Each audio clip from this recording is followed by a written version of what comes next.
Welcome, friends. Welcome, family. Welcome, Weaving Spiders. It's good to be here today. And I'm with returning guest Mario Garza of Symbolic Studies and Michelle of Michelle's Healing Home. Welcome, you guys. Happy New Year. How's it going today? Right on. I'm solid. Thank you for having us. Yeah, super stoked to be here. Thank you, Jake. It's been really exciting seeing you kind of come back into the game. I know you moved and you had a little hiatus, so it's been nice to see you back in the weave. It's really nice. So thanks for having us. Yeah, of Definitely. course. Very nice to meet you, Michelle. It's good to see you again, Mario. And it's been really cool. You guys have been doing a lot of great work together and individually. And it's a real blessing to have you both on today so we can get into what you've been up to on your respective pages and all of that. But let's start. Since Mario, you're a returning guest. I actually meant to look this up, but the number episode that you were on, but it was pretty cool. The cover art of that episode was something that I think you produced yourself. It was a piece of art related to Taurus. But anyways, you got to go check out that episode if you haven't already been introduced to Mario, and I'm sure you'll get a very good sample of his insights today. But Michelle, since you're a first time guest, I'm excited to ask our ritual first question. So, if you think back to any point, when did you start to speak your truth? Ooh, that's a great question. Um, you know, I think it was really I would say it was probably back in like 2016, 17. Um, and it was like a deeper truth than talking about truth or information or all the crazy stuff that we had been listening to and looking into. But it was when I like kind of had some of my bigger like shadows that came out for me, and it really was like a big time of reflection of like asking the not so fun questions sometimes Oh of yeah. who am I? Like, who am I really? What were the masks that I'd been wearing to keep myself from dealing with the harder stuff? And Mario can attest to all this because he was one of the he is the biggest catalyst for me to get over a lot of the big humps when it comes to that kind of stuff. And I had sort of like a dark night of the soul for a Mm. little while there in that period of my life. And it's when I kind of like really felt like I started stepping into my own power because I was asking myself those hard questions of who I am, what have I been doing, where am I going, what do I really want? And yeah. So I would say back in that time is probably when it really started to come through.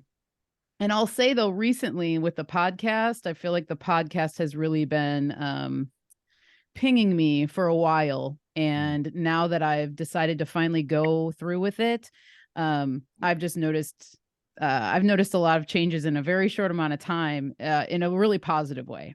So anyway. That's so cool. Yeah, I can feel the same kind of vibe. And it's really cool because nature called. It was like, all right, you're meant to do something like this, and it's cool that you made that decision. I'm sure it may have been a little scary to dive in, but you've been doing great. I've been happy to tune into some of your live streams with Andy and Rachel, and I got to listen to your episode with Chance. I actually spoke to Chance about this recently. I was listening to the tuning session that you did with him on your live stream in my car while I was driving, and it was a very profound, powerful experience. And you've been doing an awesome job interviewing people, and I'm really excited to dive into this part of your journey because you said there was a dark night of the soul, and I know that's always challenging, but also a healing energy to move through. And I want to ask you specifically. I was listening to one of your recent videos. Actually, it was a video about your consulting that you offer, and you had mentioned that you've been working with herbs and plants and other kinds of plant medicine for over a decade. So, at this point, I mean, 2016, you had already began doing this kind of work in the public, or kind of like as a personal study. How would you describe that? Yeah, so it was both because part of the dark night of of the soul for me was the fact that at that point I had been running a small herbal business, Mm. and I was like kept being like butting up against all of these just obstacles. Like it just wasn't, something wasn't clicking in, something just wasn't there. And I kind of realized that I had pigeonholed myself with the business by calling it, the name of it was Sea Goat Herbs. Love the name. Mario. Yeah, Mario designed beautiful logos and all the things that we had, the website. It was all really great, but I felt like I was like, I pigeonholed myself as just focused on herbs because it was like Sea Goat Herbs in the title, right? And so I had all of these things that I wanted to talk about that weren't necessarily herbal based, but it was like in the same area. And so part of that was me leaning into like my homesteading stuff and being a homemaker and all of that. And through the dark night of the soul, I like transitioned out of Sea Goat Herbs, and that turned into Michelle's Healing Home. But it wasn't for, it was like, it was about maybe 2 years before I really transitioned into that. And in between all that time, I was doing a lot of personal healing, and herbs were a big part of my healing journey. So I feel like having started studying them in about 2013 or so, gave me a really good solid foundation to be able to know what direction I needed to go in with the herbs. And I was able to listen and kind of just like know what plants might be good for me. And so with all of that, yeah, I feel like now I have like a better grasp on how to help other people who might be needing some more emotional support and things like that with the plants. Because for me, that was one of my biggest gifts that I received from them, was being able to utilize them in some of the darkest, scariest times in my life emotionally. And yeah, I just want to help other people to do that, because when I was able to get through a lot of these emotional blocks that I had, that's when things started opening up. And that was one of the things that I realized with trauma, is that when you have trauma that you haven't quite tapped into, or you're not even sure, you might not remember it, those little things hold you back in ways that you had no idea. Like I had no idea that the traumas that I wasn't dealing with was actually holding me back from like allowing myself to flourish as a business owner, you know? And then it wasn't until I really started working through this and we worked through it as a couple that things just like totally started opening and opening. And yeah, and it was a big mindset thing for me too. But the herbs were there the whole time, and they still are. That seems to be the ultimate hero's journey, right? Like you've got to dive into your own personal inferno, and then once you come out on the other side, you're now prepared to help everyone else, and anyone else who is seeking the herbal knowledge. You know, you're ready to guide them through whatever whatever difficulties they might be facing at that time. And it's interesting. I want to ask you, Mario, when you first met Michelle, did you already like did you notice right away how special her connection was to herbs? Like, was this already kind of a theme in your relationship? You know, what did you notice when you guys first got together? Well, I knew she was definitely special, but when it comes to the herbs and the plant stuff, no, she wasn't that interested when we first got together. And that's been one of the coolest things to see happen, is see her love of herbalism and just of the natural world and stuff like really, really come out. And so I've been there every step along the way to kind of see her get initially interested. She's told this story before, but one of the first things that actually happened that got her curious about all of this stuff is the fact that we went to a shop to get Damiana, which is an herb that she's worked with and everything else since then. And that was your first exposure to kind of this world, right, babe? Yes, totally. It was.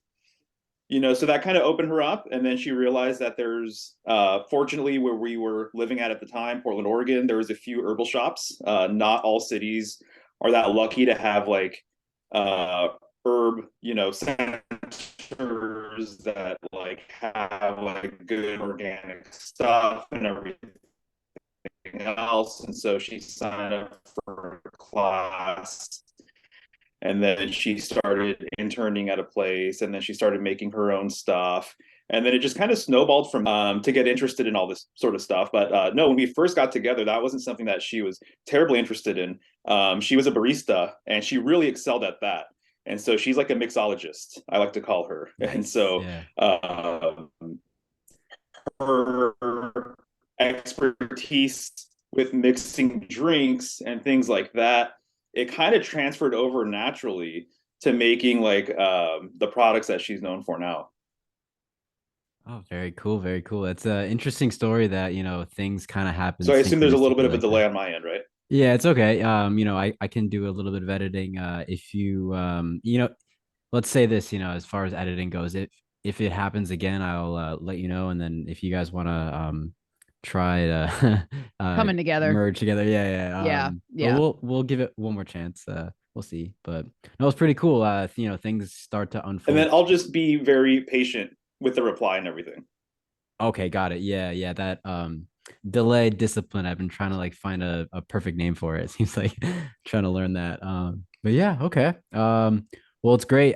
You both have your respective strengths and talents. And today I'd really like to highlight that for both of you. And I want to start with well, before we get into any other questions, actually, let's do something fun. Let's do something unique. I know that Michelle, you've been studying runes, and Mario, you have a lot of content about the tarot and the astrological connections, and it's really fun to go through these symbols and associate our own personalities, our own spiritual work, and the greater macrocosm that we're surrounded in and embedded within. So, as a means of like trying something new, as a way of getting to know each of you, I'm gonna ask Michelle and Mario. If you want to talk about a rune and a tarot card, respectively, what comes up for you. I know you had a couple in mind that you wanted to speak on. So, as a way of kind of introducing yourselves even further, Michelle, do you want to start and talk about the runes and or maybe the one rune that you want to introduce yourself with? Sure. So I have been working with a few lately. But I kind of want to just focus on this one here. This is algaes. Mm. So this rune was one of the first runes that I really felt connected to. Um, Mario actually made a rune of algaes, and it's right outside our it's right next to our main door that you walk into when you come into the house.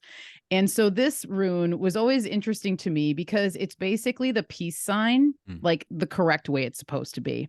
So when you see the peace sign, like all the hippies of the 60s, it was inverted. It was an inverted version of this rune.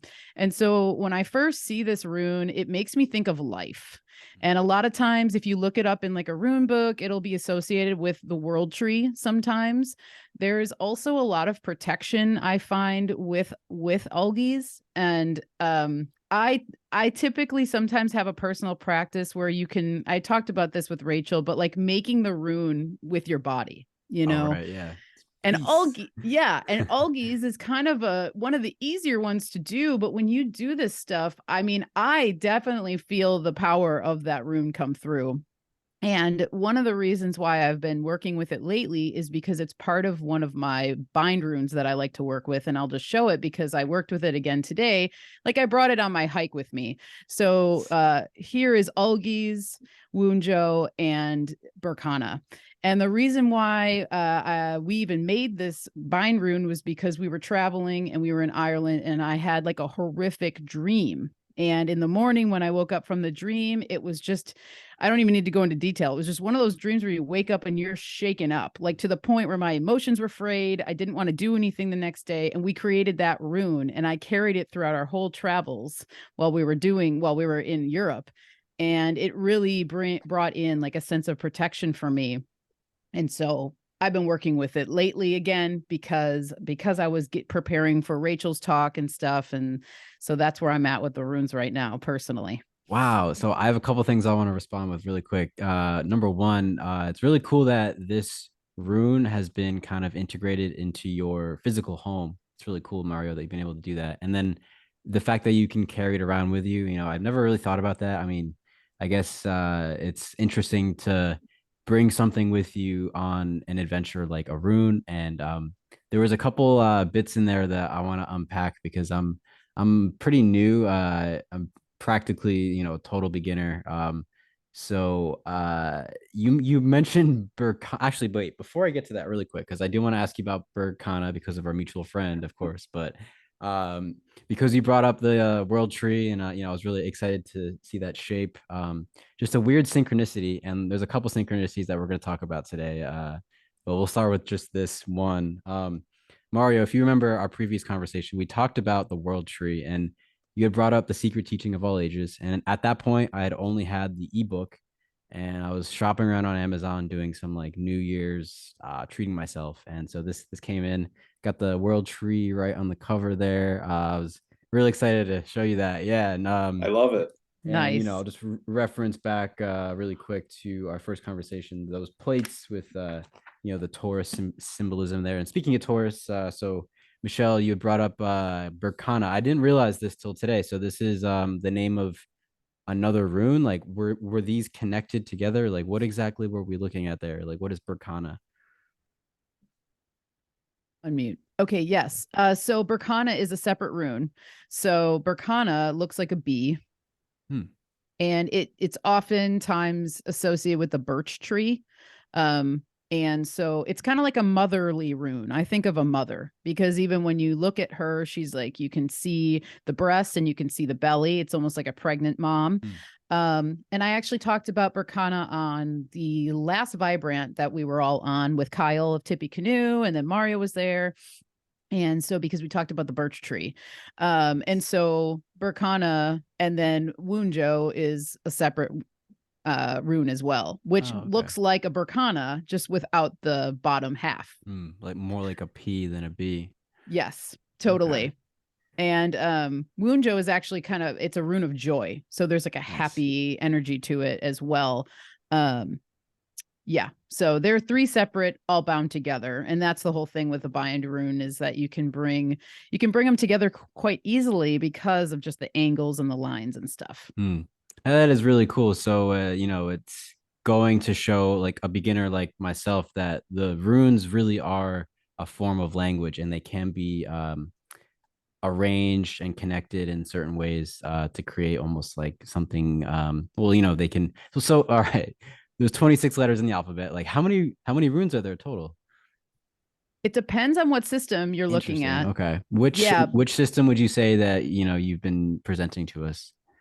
Well, these are within the 24 runes of the Elder Futhark. Elder And so Futhark. there's also an Anglo-Saxon Elder Futhark. Northumbrian is what they're also known as. And Hmm. there's 33 runes in that set. Must be And originating from Northumbria. I'm just guessing. yeah, yeah, totally. And sometimes not everybody subscribes to the extra 9 runes. For a long Mm. time I didn't. I'm still like working It's with like them and Pluto. Like, is it really a planet or not? exactly. That's how I feel about it sometimes. Yeah. Um but one of the teachers that I've studied with, that's her deal is like she's added those 9 runes back in thinking that it makes it more complete. Mm. So when I took a class with her, I'm just I'm open to it. I'm not like, no, it can't be that, or it can't be this, or it has to be that. Mm. So by opening myself up to it, I've had some really profound experiences with those other runes. And so yeah, I don't know. It's like it's all in who you ask, I think. That's great. That's great. And before we move forward, if you're listening, I just want to shout out Kaylee Burkana. She's an awesome astrologist. She has a great YouTube channel. Please check her out. Hi, Kaylee. And Yeah. Mario, what is the tarot card that you had in mind? I know just to kind of clarify what I had mentioned earlier, your YouTube channel is full of correspondences, and it's been a buzzword that I've been using a lot lately because I talked to Slick Dissident recently, and he's full of correspondences, and I've been connecting dots like crazy lately. So I'm really happy to continue that with you two tonight. So where should we start with the tarot deck? Sure. Yeah, Slick is a correspondence king, honestly. Okay. He's got so many up there. It's completely nuts. Mhm. Real quick, before I move on to my card, I just want to say that one of the great things about the runes is that they encourage you to use them in a more tactile sort of way. Mm. So versus the tarot card on paper, so they're kind of delicate. The runes, however, you can use stone or wood to create. You can basically put it anywhere you want. And so I really feel like the runes are a little more durable in a lot of ways than some other divination sets, in particular the tarot. And so I feel like just by the nature of what the runes are, it wants you to hold them, it wants you to throw them, it wants you to put them in different places, it wants you to combine runes to create bind runes.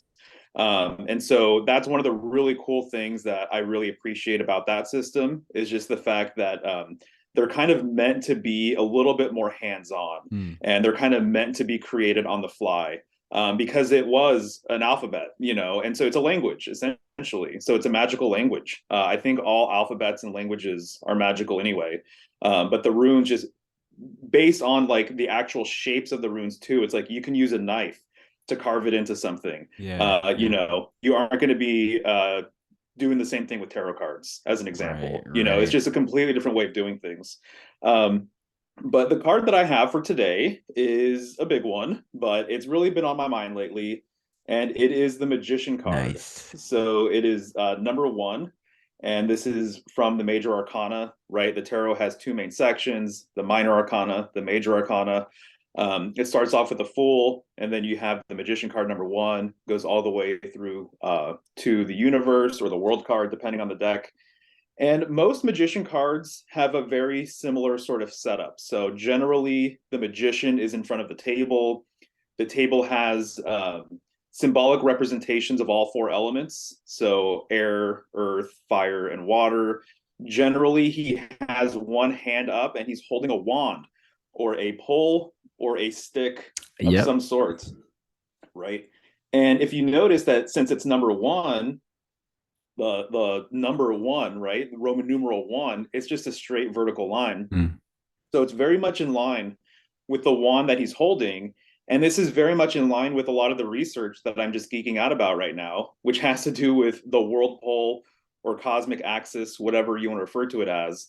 And there's a correlation between this cosmic axis and the tree of life or the world tree. And you'll see that in the card. Oftentimes there is a tree behind the Magician. And what this pole or what this wand represents is a symbolic separation and connection between you and the heavens, or earth and the heavens. And so when I see the Magician making that as above, so below, stance, what he's kind of implying is that he is an emanation or an expression of God. And if people want to learn more about this, they can check out my Decoding Chaos presentation that I did on Interverse, where I really get into it. And the idea is that the primordial universe was an amalgamation of all the elements. And so God symbolically separated the elements, untangled the elements, because everything was tangled up. And he, through this phallic sort of polar symbol, he created space for the elements to exist and do their thing. And he created space for Earth and its creatures to do their thing. And so I think that the Magician card kind of taps into this symbolism. And so when you see the world tree, when you see the wand or anything kind of phallic, an obelisk or a tower or something like that, there really is like a deep encode about trying to connect the realms above and below, and kind of creating like a symbolic bridge between Earth and the heavens. And also this card has a lot to do with Mercury. So that is the common correspondence for this card, is Mercury. And if there is a deity that I would consider to be a northern polar deity, Mercury and kind of his whole lineage, I would say is definitely part of that. Mercury, Hermes, Thoth, things like that. So the idea is that they have a connection with this central pole, this central cosmic axis that symbolically goes from the northern portion of Earth, the North Pole, to the pole star, which is in the center of the heavens, in the northern sky.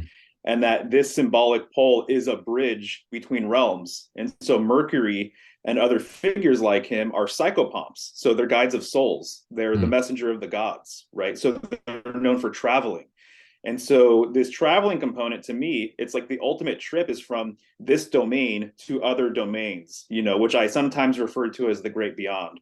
And so they use this cosmic axis as like the gateway or path to other planes, to other places. Hmm. And so that's just what I've been looking into. I'm about to release a video that kind of expands on some of this information, but the magician card is totally encoding a lot of this stuff. And under this polar tradition sort of research that I've gotten into, I think cards like this make a lot more sense. So that's the card I have. That was an awesome breakdown, man. And I have plenty of questions. The first thing I want to start with though is more of a comment, and I want to see what you think about this. You had brought up the magician card is definitely correlated to the world tree, the archetype of the world tree as well.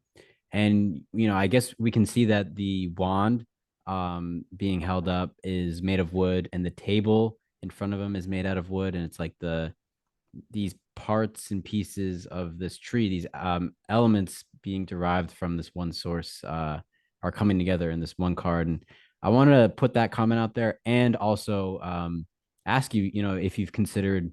So we were looking at the Rider Waite art, and I'm curious if the Thoth deck, which I'm less familiar with, has any distinct differences or unique qualities that you wanted to weave on for a bit. That's excellent. I'm glad you brought up the wood thing, and the tree. The tree provides so much. Mhm. The world tree provides everything. And so, to me, when you're talking about the tree of life or the world tree, you're talking about everything that is in our reality, basically. So, my personal opinion, right? And normie science backs this up or whatever, but we live in a toroidal system. I think everything is toroidal in nature. Things Mhm. kind of come from a central point and return to it. I think it's interesting that it's even called a torus field. And Right. there's all of these different myths about a heavenly bull, the bull of heaven. So to me, that's kind of a curious thing. Also, to the northern opening of Earth's toroidal field. The Egyptians referred to this as the horn of a great bull, Mhm. and even cow and bull symbolism, there's a lot having to do with just the abundance of what it provides, of what a cow provides humanity, milk, and therefore butter and cheese and all these other things, and then using it for agriculture, using it for meat and protein and things like that. It provides so much. So in India, they refer to the bull as the second mother of mankind, or the cow rather, the second mother of Mhm. mankind. And I would say that the tree, the world tree, is very similar that way. It's a giving tree. All trees are giving trees. Right. So symbolically, there's so much to take away from it spiritually, but then also some trees bear fruit, some trees have sap. They provide a dwelling for birds. The bees and insects and stuff love trees. Obviously, trees just provide so much on a physical, practical level, but also on a symbolic, spiritual level as well. And so you brought up wood. Where would we be, you know, Right. Right. without wood? And so I think that is Pretty spot cold. on. Yes, yes, indeed. Right, exactly right, man. That is a great point too. Wood's correspondence with fire, and the correspondence of wands with fire as well, which is like the tarot correspondence, right? But regarding the Thoth deck, I'm glad you brought that up, because one of the amazing things about the magician card is that the magician is he's standing on one foot, which is a very simple thing. You'll notice that in some tarot cards that some figures will be on one foot. In particular, mercurial figures will be on one foot. And you're like, why are they balancing? What's this whole thing about?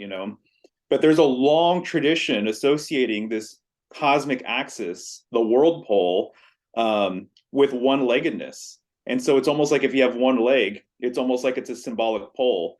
And there's several symbols, like the thigh of the bull, that has a correspondence with the northern sky. And so this magician figure is on one foot. He's doing the as above, so below thing. And right behind him in the Thoth deck, there is a pole, which you can kind of easily miss, to be honest. But there's a pole or a staff. And to me, this is symbolic of the world axis, essentially. And so it's implying, I encourage anyone to check it out, look up the magician Thoth card. It's implying that he uses the cosmic axis, the world pole, to travel between realms. And so I think Crowley kind of did this more deliberately than a lot of other people. And so that is one of the great takeaways I appreciate about that card. There's also kind of like a caduceus-like thing. So the caduceus often, right, it's like a little pillar or a pole or a scepter, and then it has wings on top, and then usually there's like the kundalini snakes, twin Right. snakes going up that pole. This is a northern symbol, in my opinion. That's what it represents. It represents energy going up the cosmic axis, and that's why it's associated with kundalini energy, Mm. because our spine is one of the correspondences of the cosmic axis within the human body. So our spine has 33 vertebrae, things like that. And so there's a lot to get into with all of that. But I think that some of the esoteric symbolism in the magician card, to me, I just see world pillar sort of symbolism like all day long with it, which is going to be the subject in one of my videos coming up, is just the mercurial aspect of northern polar symbolism, because it is totally there, and it makes me excited just thinking about That's awesome, man. I can hear your excitement coming through, and it. I'm gonna put a quick pin in that. It's ironic too because you brought up Taurus, and there's a really, really, really cool synchronicity that I'm gonna come back to. I promise I'm gonna circle back to it later. Nice.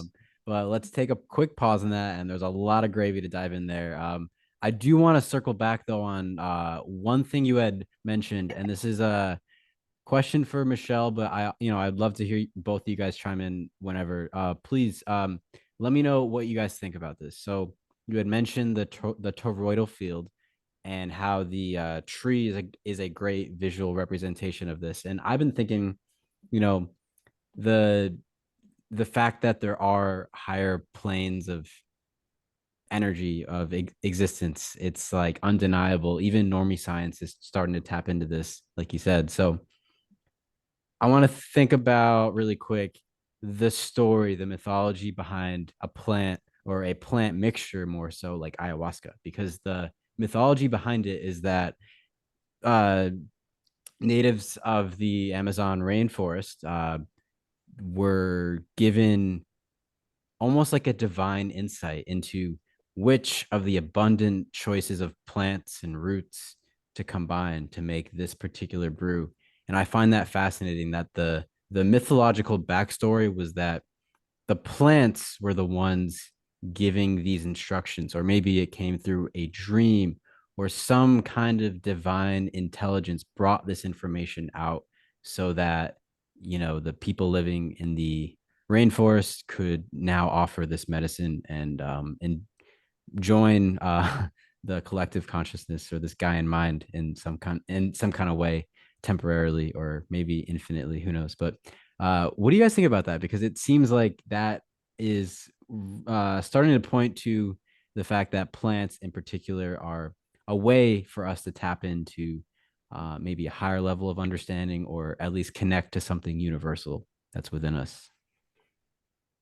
Yeah, definitely. I definitely think that that's how it works. And I think that, I mean, with ayahuasca specifically, there's a lot of schools of thought that, you should work with the plants in your region, Mm, because that's where you're going to get the most profound amount of healing. And that's also where you're going to have things readily available to you. Right. right.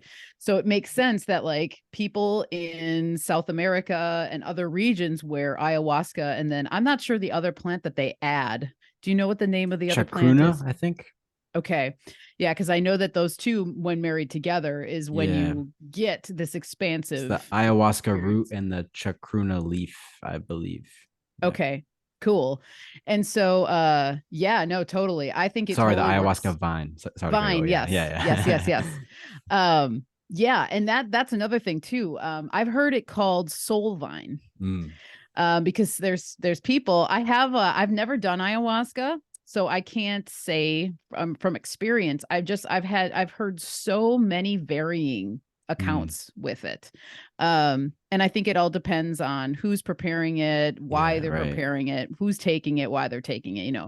But yes, I do think that the plants speak to you in a divine language that you will only hear if you're open and Mm, willing to listen to them. And when you're ready to receive the message, they will be so clear mm, that it's one of those things that if you if you try and tell them, yeah, okay, I gotcha, I hear you, they're just going to keep on hitting you with stuff, whether it's a synchronicity or it's an injury or it's an emotional thing that comes up.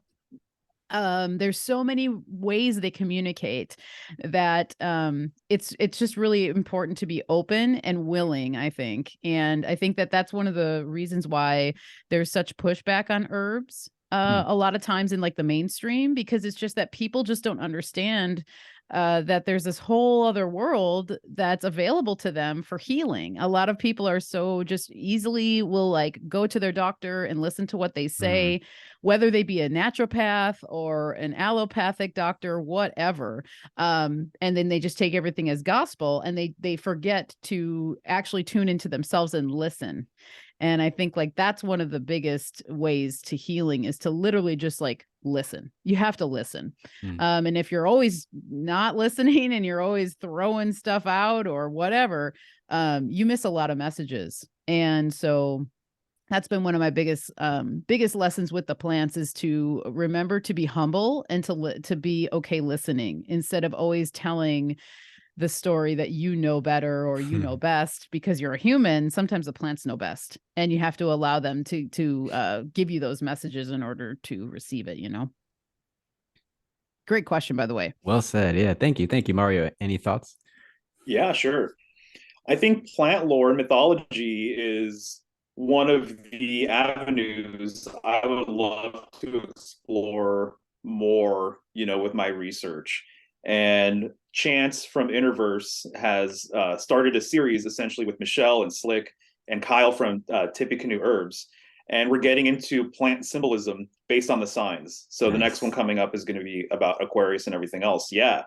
And Kyle is a wealth of information. He has a lot of great insights regarding plant lore and myth and everything else. And there is so much going on there that you can just obviously make that like an entire study of how certain people, how certain groups viewed certain plants and trees and vines and things like that. So, this relationship that we have with the plant world is absolutely ancient. And so it's amazing to me that we are cut off from it as much as we are. Obviously, you can choose to commune with it if you want, but by and large, most people, they're going to take a pharmaceutical or something like that before they actually explore herbalism or anything else. But yeah, I mean, I think there's absolutely instances where people have gotten divine downloads, divine. There we go. Vine of the Dead, right? Yeah. Nice. That's a good one. I think people have gotten those downloads to say, hey, you know what? This is actually healing if you use it in this way, or prepare it this other way that maybe wasn't considered or whatever. And that's one of the beautiful things about plants too.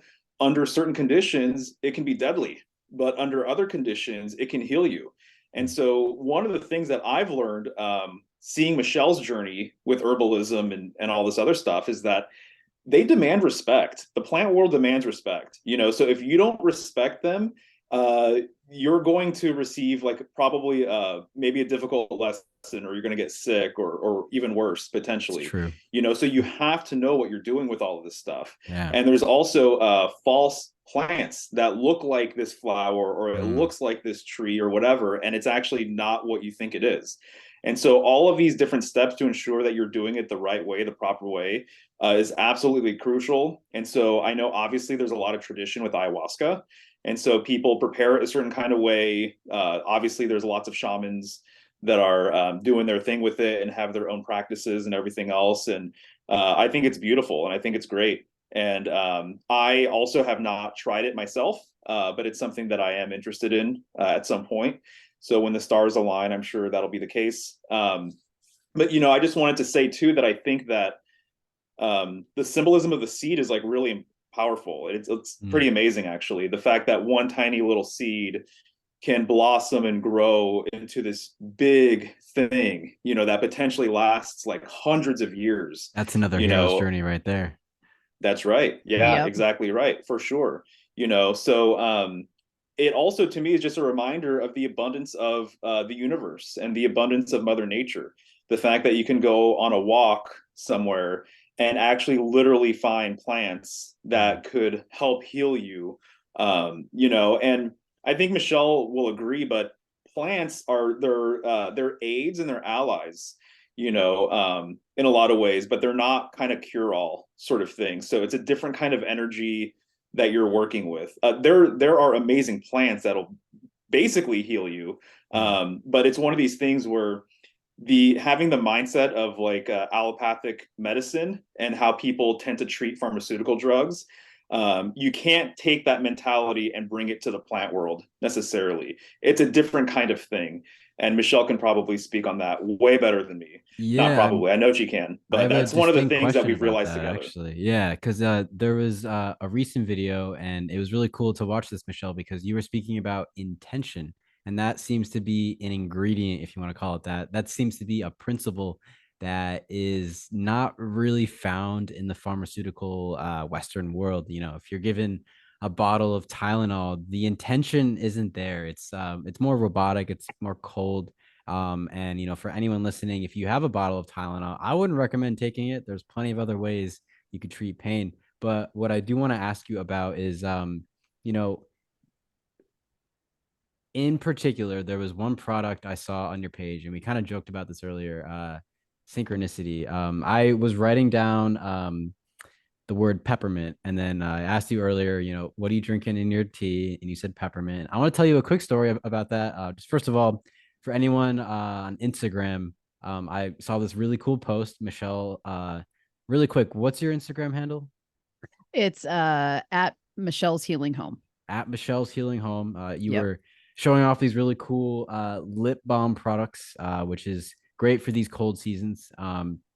And I want to tell you a quick experience that I've had with peppermint, because it ties into what you were saying earlier about, you don't have to go to the rainforest. I mean, I hope the three of us can all do that sometime, but thinking locally first, maybe it's funny, right around like 2016, 2017, I was having really bad GI issues. And I know my father had Crohn's disease, and there was always some kind of like digestive trouble that I was trying to Mm-hmm. figure out and get my diet right.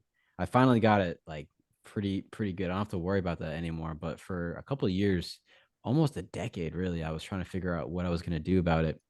And eventually I met the right person who was like, hey, just try peppermint. It's a carminative herb.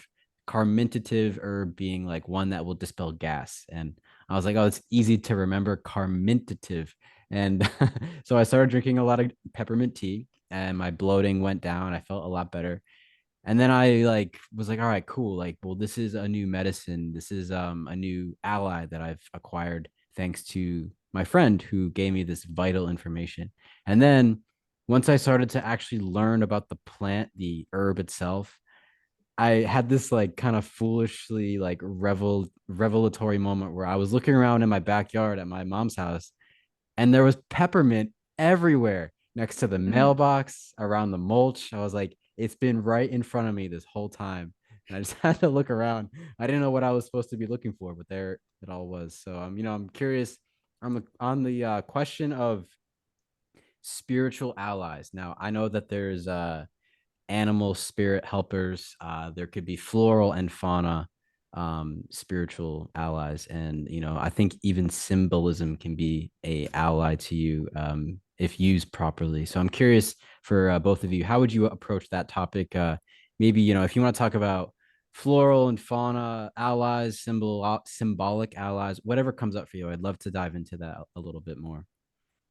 Yeah, totally. Well, congratulations on figuring out your GI stuff, because I too am a person that has to be very attentive to that section of my body, and it's always been a thing for me. And yeah, mine came down to food as well, and knowing what, when, how, and all those things. So it's awesome that you made it onto the other side, Thank because you. yeah, and that the peppermint helped. And it's amazing too that sometimes when you find the right ally, it works really quickly. Mm. And like what Mario said, I think that you need to look at them differently than you would a prescription pill or whatever. But sometimes it just, you take something and it's like, wow, it worked. It worked faster than you would have thought. And then there's other herbs that take time to kind of, like build up in your system and stuff like that. And then to hear that it was growing everywhere. Like at your mom's. Yep. And to know also that your father had an issue. And so the peppermint probably was like just like knocking at the door that whole time. But the peppermint, the plants are patient. And so the peppermint knew that eventually he's going to find it, and so I'll just stick around and I'll keep, I'll keep spreading myself all over until, it finally hits. And yeah, that's kind of like how it works. And I mean, I have a handful of plant allies, but the one that comes to mind first off and always is motherwort. And motherwort is also in the mint family. And one of the properties of the mint family is that it has a square stem. A lot of people know that.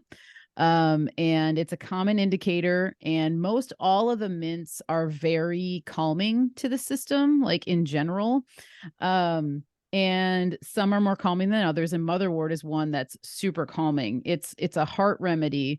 But what I found it to be really helpful for, going back to the dark night of the soul thing, that was one of the plants that was my main ally during that time, because it's so helpful with feelings of panic and anxiety. And I always like to say motherwort brings you the comfort that only a mother can. Nice. And it's really true. It's almost instantly taking it for me. When I would take it, it was like, it just brought my mood down. I felt comforted and everything else. And since then, she's always just been one of my strongest allies. And I swear now I have like a knack for being able to, when a person tells me just a few things about what they're going through or whatever, I can like pretty quickly an herb will come to me. And like there's a profile of a person, like there's a peppermint person, there's a ginger person, you know what I mean? And I found that it comes through like that. So I tend to just like really rely on my intuition when it comes to that kind of stuff. Very cool. Nice. Very cool. Yeah. Yeah, this topic, it reminds me of the power of essences. I'm not sure if you've looked into that very much, but you don't need a lot of this plant matter or material, and sometimes you don't need any physical aspect of it, to tap into its healing properties and things like that, And so there are people who make essences and they're just writing down the name of the flower or the plant, and putting it on a bottle. And there's this transference energetically, and you can actually benefit from that plant by kind of using medicine that way. Or you can write down the name of a plant and put it under your pillow. In a lot of ways it kind of reminds me of the whole bind rune thing that we were talking about. So you can carry this bind rune with you. We talked about this the other day, but years ago I would put sigils in my boots, so every single time I took a step, I was charging that sigil, and so you can work with medicine very much the same way. It's a spiritual sort of thing. It's an emotional thing. It's a psychological thing. And it would make sense that these plants have like archetypal symbolism, like completely built into it. Obviously, you look at a sunflower and you're like, I know why it's called a sunflower. That's pretty obvious, and Michelle has exposed me to a lot of different herbs that have like these like deep wells of like lore and stuff that I'm just like completely blown away by. And it's like, well, it makes sense. Look at how the plant is shaped. Look at the color of the flower. Look at all these different things, like how it, how it grows, where it likes to grow, all this kind of stuff. And so it also reminds me too of the idea that, you're going to find your medicine close to you, that new things will grow and sprout that you're like, hey, I've never noticed. We've had multiple examples of this happen to like friends and stuff where they say, yeah, there's this like new weed that I kind of noticed. And then I looked it up and turns out it's literally exactly what I need right now. Nice. And so to me, there's like an incredible thing going on there. And I don't want to butcher his work at all, but there's some people who have this concept that essentially there lies dormant the possibility for many, many things to kind of grow and germinate. And it has to do with our relationship with that land. Mm. And that literally there is some sort of resonance, there's some sort of relationship with you and the land that you're actually on. And there being the possibility that without actually a physical seed, things can kind of spontaneously grow and germinate. Matt Powers, I believe is his name, is the guy who I'm thinking about. He's done a lot of research with this. And when he talks about it, and he's like, he knows his shit, you know. But when he talks about it, I'm like, wow, that is pretty amazing. And there's been a few things kind of on our end that we've experienced that are kind of like that, you know. So even, you know, the natural world with plants and stuff, there may be way more to it than just you physically need a seed, it needs to go in the ground, it needs to germinate. You know, there might be another aspect to it on a different energetic level of there being just kind of more to your relationship with this environment and what you're putting into the earth and what you might need and kind of your intention and stuff, and that things might sprout seemingly randomly, but maybe not so much. Maybe you're just not understanding why some of this stuff is kind of working that way. So kind of considering that to me is really amazing. And it's just opened up like this new thing that I'm really appreciating. But yeah, so those are the few things that this conversation is making me think of. That's awesome. Yeah, you kind of reminded me of the mycelial network because it's like there's this principle, this spiritual principle that, it's kind of like the law of attraction. But I'd rather say what my friend Mira Taylor always says. It's like whatever you're seeking is also seeking you. And it's kind of cool that, I think we're all tapped into this network in some particular way, and that, the plants will respond to us. We have a deep relationship with them, even if we're not around them. Like you said, the very name of these plants, it's kind of special that, plants and animals have this deep rooted history in Latin and other ancient languages. And it's really cool to get into that. And, I wanted to ask something. So this is going to be a return to a weave that we had earlier. But, you know, one thing in particular, so Michelle, you kind of reminded me of the fact that um, by fasting, I can kind of return to center. And you had a really cool video about your extended fast. And, I really like talking about autophagy. I think it's a really cool concept that we have this natural system that can heal itself within our physical body. But this also kind of opens up a spiritual channel as well. But I really want to focus on the word centering because I know this is something that Mario gets excited about. And, there was a funny synchronicity that happened today. So I was talking to Gabe a couple days ago about the chariot and Auriga, and I'm driving. So today I didn't go to my usual workplace today. I took an alternate route because we were meeting in a special location to plan lessons and all that. But anyways, I'm driving and I pull up to a stop sign and I've got my GPS on because I'm going somewhere new that I've never been before. So I got to get the GPS out, right? And I'm looking, just, eyes are just wandering. And I look at the GPS and there's two streets up in front of me. One is Auriga Drive, and the one next to it is Centaurus Drive. Wow. Yeah, so of course I was like, all right, I recognize Auriga. Obviously, like a centaur, I can recognize the mythological, half man, half horse, Sagittarius archetype. But I didn't realize that Centaurus was also a constellation. And I just wanted to bring that up because it was such a cool synchronicity. And now I'm really like really, really curious about the celestial connection to everyday things. I mean, I'm sure those names may pop up elsewhere, but why in this random suburb outside of Dallas, Texas, would there be these two constellation names in this little neighborhood? I just wanted to throw that out there if you guys have any feedback on that. I love it. Yeah, I do. Auriga, that is classic Gabe material right Right. there. So I'm not I surprised sent it you to him guys like went there. immediately. Yeah. Yeah. No, that's awesome. Um, what it reminds me of, you mentioned it, the center. Hmm. So center, centaur, obviously. The main centaur in the sky, there is Centaurus. The main centaur in the sky is Sagittarius, right? And so Sagittarius, as with all of the signs, they all have different myths. So depending on the pantheon you're tapping into or the group you're researching, they're going to have different myths about how these constellations came to be, right? With Centaur, with Sagittarius, the main myth that I got attracted to is the story of Chiron. And so I'm not sure if we've talked about Chiron or Wounded you know much healer. about Chiron. Yes, exactly right. He is the wounded healer. And so there are multiple wounds that he experienced throughout his life. And sometimes people call these core wounds or invisible wounds. But the main wound that I identify with, not that this happened to me, but I think that symbolically this kind of just happens in this reality, but he was abandoned by his original parents.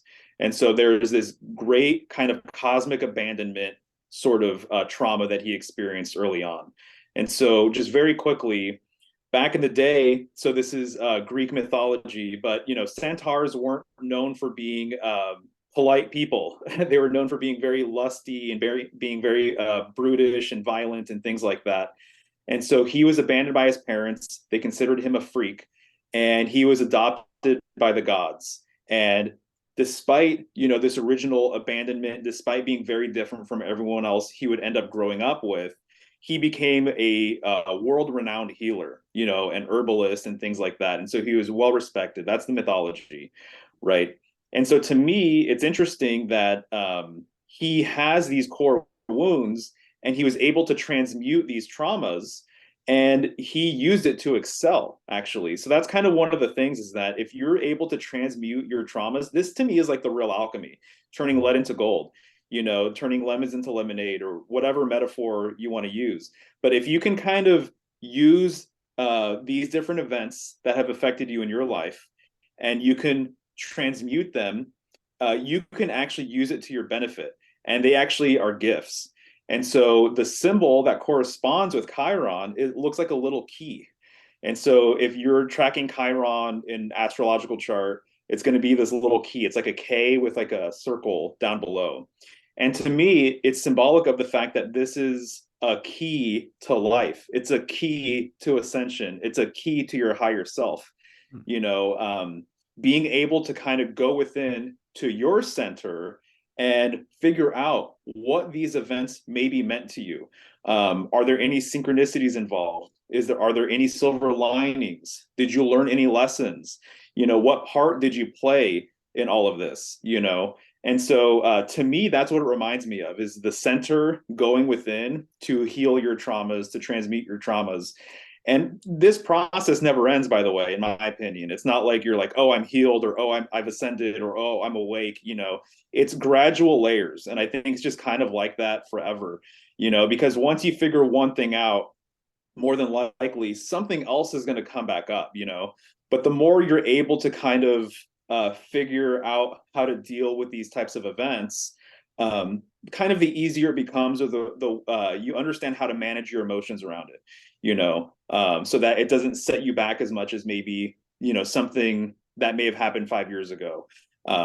So personally, I try as much as I can when something comes my way that I'm initially not stoked about. I try and understand the lesson. I try and find the silver lining. I try and go within and figure out, like, why was I dealt this hand right now? And that has been very, very helpful. But you can't do it besides going within. That is kind of like the ultimate key, I would say, is going to that inner space. And it reminds me of the fact that Sagittarius, a centaur, also has a bow and arrow. And notice that his arrow is always pulled and he's about to let go, right? But he's at that moment of tension. So there's energy stored within that pulled arrow.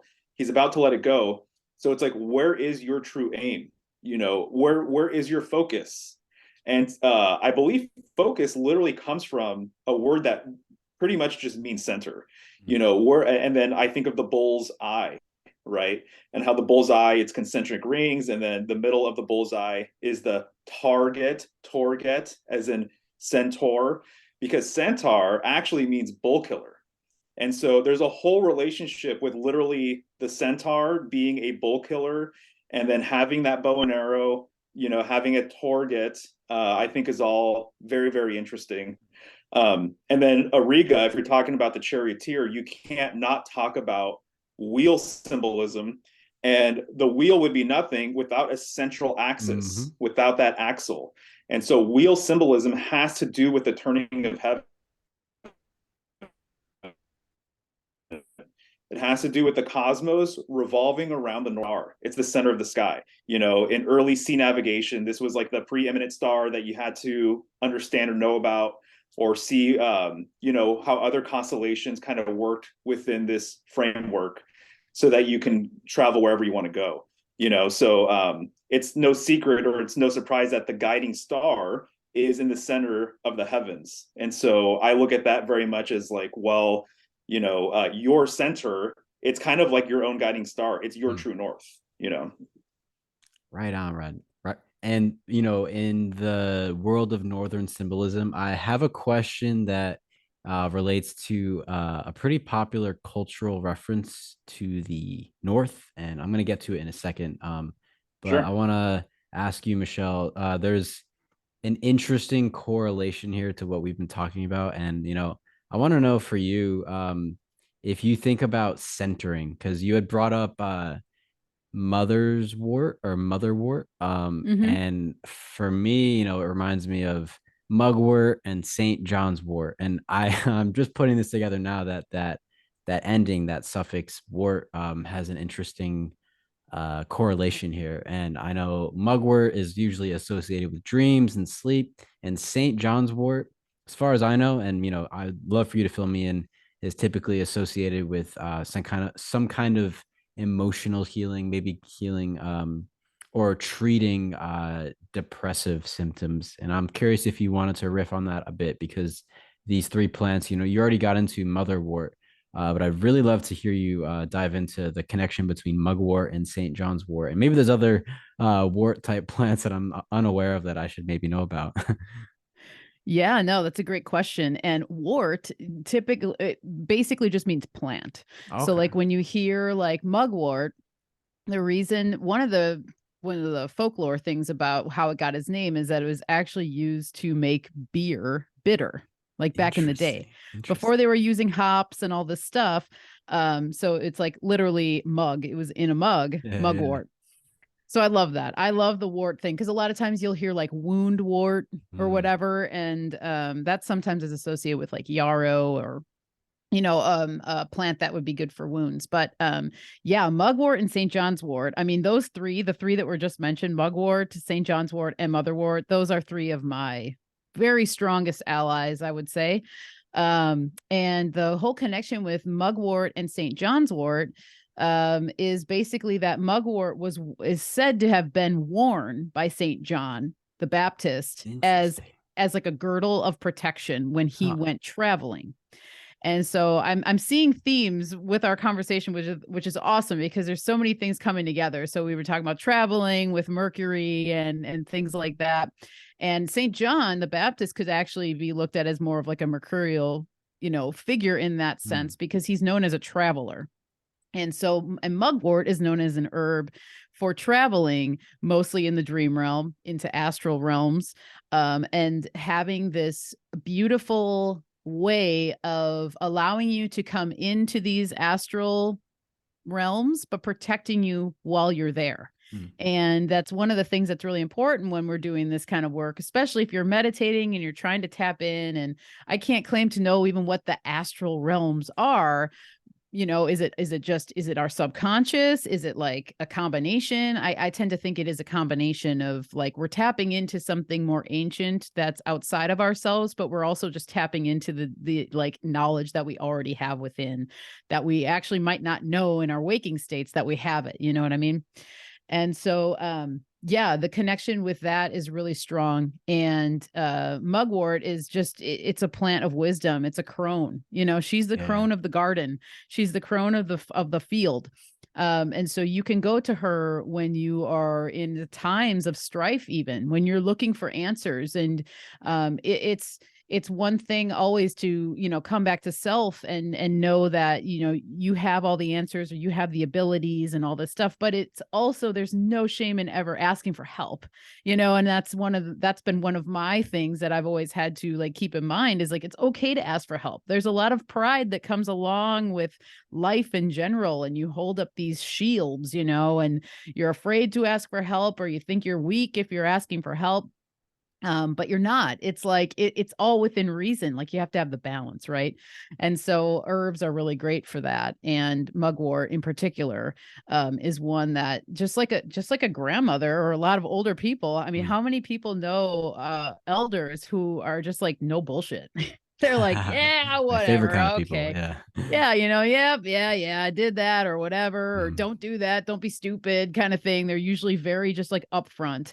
And I found that mugwort does that. And I've had a lot of people, I've had personal experiences with it, but I've had people that have purchased mugwort from me and actually reach out and say, I've been having these dreams about a particular person, place, or thing that I thought that I had already kind of dealt with that. Mm. And they're having these dreams about these instances that, well, maybe mugwort was like, yeah, there might be a couple more things that you might want to look at with Mm. this before you move on. And I find that she's good for that, for sure. And the St. John's wort, a lot of people do initially think that it is really great for mild depression. It's really what it's really great for, I think, is for like the seasonal depressions that come. So like winter is just extra long this year or something, St. John's wort, because it's ruled by the sun and the sign of Leo, it really brings in that brightness that the sun brings. And it does it in so many beautiful ways. But as an emotional ally, it's one of the stronger, more joyful plants that can be used for people who are experiencing that kind of stuff. And I just have to say, as like a little disclaimer, if anyone out there is wanting to use St. John's wort and you're on like an antidepressant or something like that, you do have to be super careful with it, because sometimes actually St. John's wort and like antidepressive drugs can actually like interfere with each other in really strange ways. So I always like to say that, because sometimes too people get really excited and they're like, okay, I'm just going to stop taking this Mm. med and I'll just start taking the St. Yeah, John's your wort or whatever. serotonin systems might get into some trouble there. Yeah. It's a very Totally. fair warning. And it's really Yeah. cool. I okay, so now I'm gonna have to dive into each of those plants a bit more myself because I've smoked mugwort before. I got lucky and met a really special lady who rolled them up for me, and she also made tea. The tea was pretty nice, but I couldn't really sleep after I drank it. Maybe I just didn't let it brew long enough, or I think I was just so excited to like maybe get closer to another lucid dream. But I definitely want to give it another shot, and maybe go in with a more clean and clear intention. But I want to ask about something I can see and something that I've been seeing on your YouTube channel, Michelle, which is the hummingbird. So, question for both of you. It's awesome symbol. Actually, I will share just briefly. There's an episode from Andre Mitty. He's on the Ascension of the Chessmen podcast. He just interviewed me a couple days ago. It should be out on Monday, I think. And Andre and I spoke about ayahuasca, and I did get to go to a retreat actually in LB, Washington, way back in 2016, actually.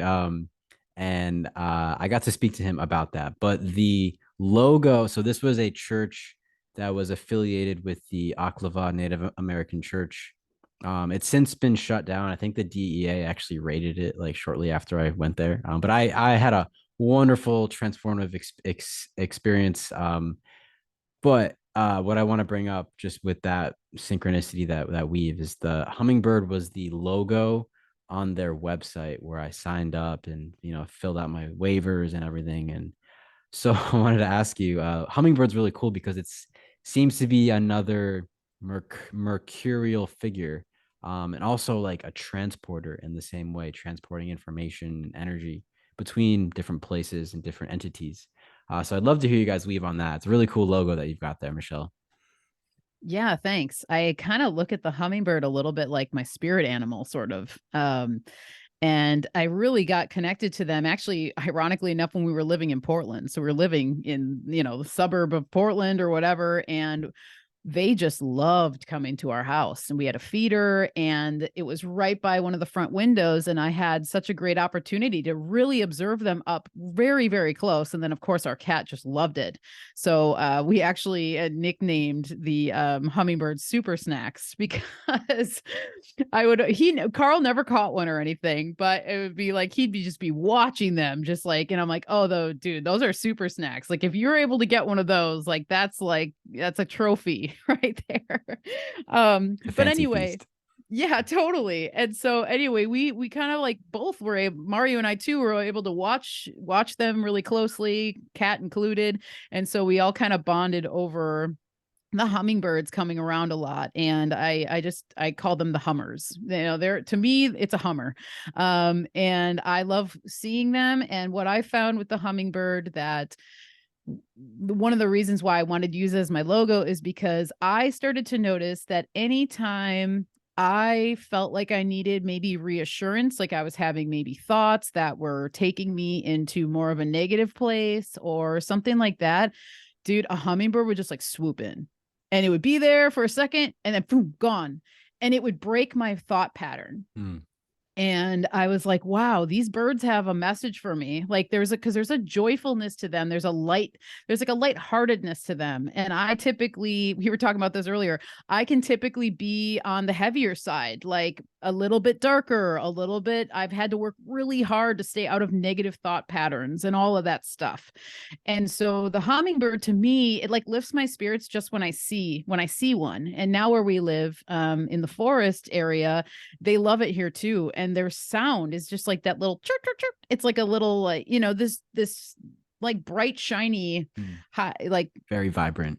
Yeah, very vibrant. And so they're just a reminder to me to stay a little bit more lighthearted, a little bit more light on your feet, than I typically am. And so, yeah, they're a good constant reminder for me, for sure.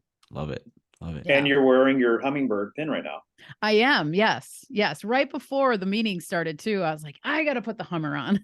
Oh, I'm glad you did. Yeah. Yeah, me too. Yeah. And then, the humming is really similar to cats as well. So it's funny. I'm guessing your cat is named Carl, right? Mm-hmm. Okay. Yeah. Yeah. It's cool that there's a, correlation, the purring and the humming. It's pretty cool. Yeah. Definitely. Yeah. That's a good connection. Yeah. The hummingbird is really interesting for a lot of different reasons. The first thing I think about, though, is the whole idea that there are some groups, my understanding is in particular in South America, who correspond the hummingbird with Scorpio. And when you look at Scorpio in the night sky, it does kind of look like a bird as well. And so that's why there's like a tradition associating three different aspects to the scorpion, to the Scorpio constellation, Scorpius. And so that is the scorpion itself, and then the serpent, and then the eagle slash phoenix. And so some people think that these are the three different aspects of the Scorpio constellation. And so there's a bird Scorpio connection for sure. And then when I learned that some groups in South America literally have the hummingbird instead of it being a scorpion, I thought that was fascinating. And then there's also like the Nazca lines in South America, right? And there's a huge hummingbird that's like was created on like a desert floor essentially.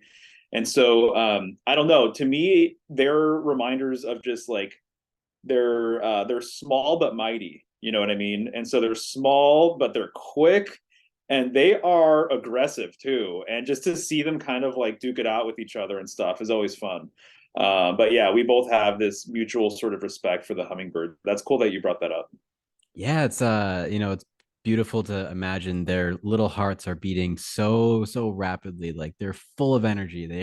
They're so vibrant, as we said earlier. It's really fun. Yeah, they're super cool. Yeah.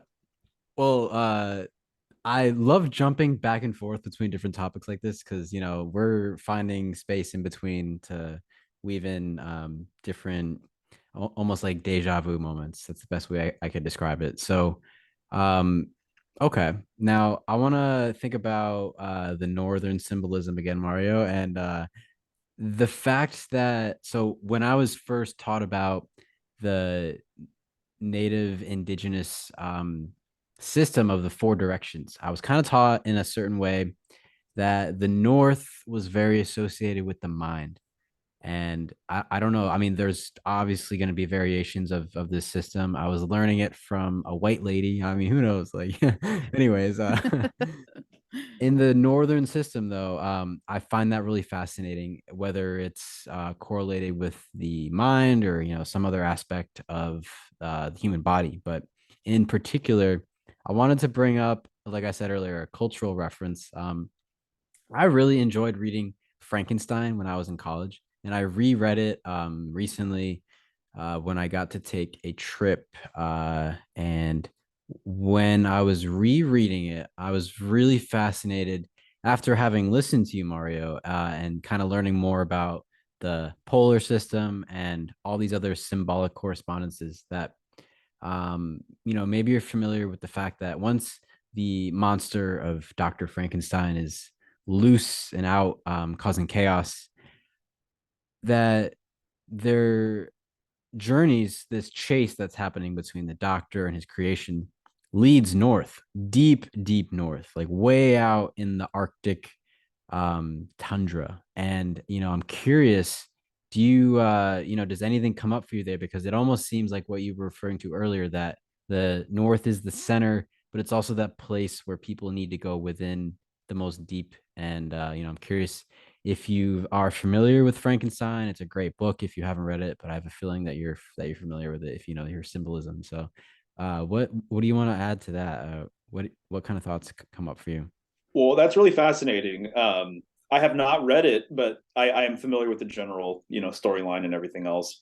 I was unaware of the Northern connection, but the more I do this research, the more I really shouldn't be surprised that there are like many, many examples kind of like this, and even one of the things I've come across multiple times is like cultural sacred centers that act as a symbolic pole for that group, that there's a road from the south going towards the center and it goes north, and sometimes this is referred to as a royal road.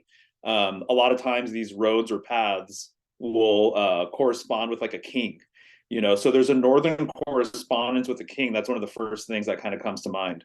And there's a lot of works of art that show kings and emperors with like a scepter or staff or something like that. And I highlight this in the video that I'm going to be putting out this weekend, where you'll see a king and he has a staff or a scepter, and on the top of it, there's a fleur de lis symbol, or on his crown, he has a fleur de lis.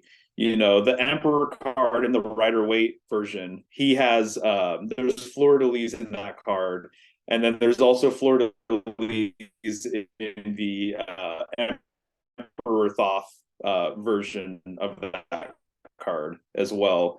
And so that comes to mind. What happens when they go to the Arctic and stuff? Can you flesh out that story Yeah, sure. Okay. So quickly if it's possible? I'd love yeah, to yeah, know. yeah. It's I love to do this because I'm an English teacher. So I'm gonna give you the short and sweet version, but essentially Frankenstein's monster is not really so much of a monster, but he's a being who just craves love and friendship. And no one will provide that for him. I mean, maybe Juan would comment on this. Like he's the homunculus that just wants other friends, but like is rejected. And so he's like a mistake. He should have never happened, but he does exist and he's out there. So he's running around, probably resentful for being created in the first place and not having, because the whole plan all along was for Dr. Frankenstein to make, the original homunculus and then to create a companion for him or a wife.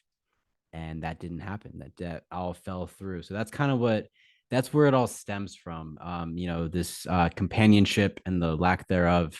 So there's this chase happening. Dr. Frankenstein wants to kind of capture him, maybe get rid of him because he's caused chaos, killed people. If you want to actually read the novel, I won't spoil that part, but there's a lot of emotional turmoil around their relationship between creator and creation. And, you know, this chase leads them to the north. And at a certain point, and I think there's really this moment of desperation where, you know, Dr. Frankenstein is in the middle of nowhere, almost completely abandoned, and he's trying to chase down this creature and he just can't catch him.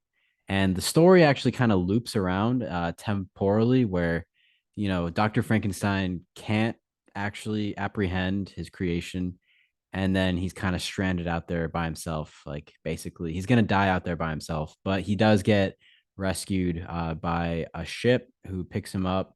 And the story is basically, you know, Dr. Frankenstein is now, he's being rescued by this other sailor who was for some reason very far north as well. We don't know why, but picks him up, rescues him, and then he's able to tell the story after being saved. So it's pretty interesting how it all weaves together like that. That's fascinating. I love this. Thank you so much for bringing this up.